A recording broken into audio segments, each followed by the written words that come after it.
we pass the guard, right? We pin down the near side of the leg by pushing over or whatever. I might come and block the hip. I might do the underswim.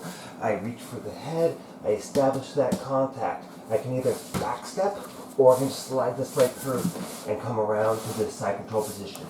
Remember that when we are in side control, we're focusing on a very wide base with my hip connected to his, or my knee connected to his hip, his shoulder connected to this knee, and I might be blocking the hip with this hand, right, so he can't pull that guard as you saw in the sparring video, or I might have it on the other side and I'm pinching him so that he can't slide that knee in.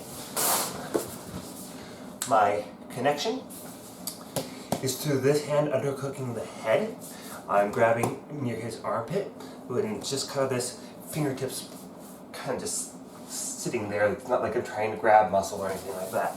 I'm just kind of slightly hooking here. I've got the connection. My pressure is this shoulder on to his shoulder, kind of pushing his face that way so that he can't start to turn into me easily.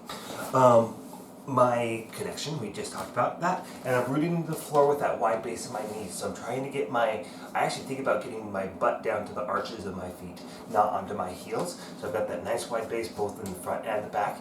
It'll take a little bit of time to get that flexibility. So, pressure, shoulder, and my chest on the near side shoulder, and my shoulder into his face a little bit. My connection, this hand, and I'm rooting in the floor through my legs. So, for that side control Kimura, the way that Jen was able to get that is first he had a good side control, right? He's maintaining this position, he's not letting me escape from it. What he's going to do now, he lifted up my head and planted it onto my knee here, like we talked about before. Now, if he were to try to escape, it's going to be a little bit harder for him because I've got that head pitch. Remember, your head goes wherever your body goes. So if your head's kind of stuck there, your body's going to be relatively stuck there. So I'm going to take my elbow here. I'm going to try to get as high up to his wrist as I possibly can. And I'm going to start to drive it down to the mat. I don't have to really worry too much about trying to get that arm all the way down to the mat quite yet. I just want to get that elbow down to the mat. And you see I've got that elbow, his elbow, separated from his body. Now I'm going to start to pull my arm back and put it towards his wrist and bring it down, and then I come up to here. Now you'll notice that Jet put his knee on my forehead. If I start to do this, he's going to sit up to just defend that, right? And I'm not going to be able to get this Kimura very easily. There's still things that I can do, but I'm going to drop my hip, I'm going to put my knee onto his head. Now, if he tried to sit up, I'm holding the top of the lever, which is his head, so it's going to be really hard for him to do that. Now, I'm going to lift up on the elbow a little bit. I'm going to start to draw inward. And you probably couldn't see it, but he tapped relatively quickly there. Boom. So again,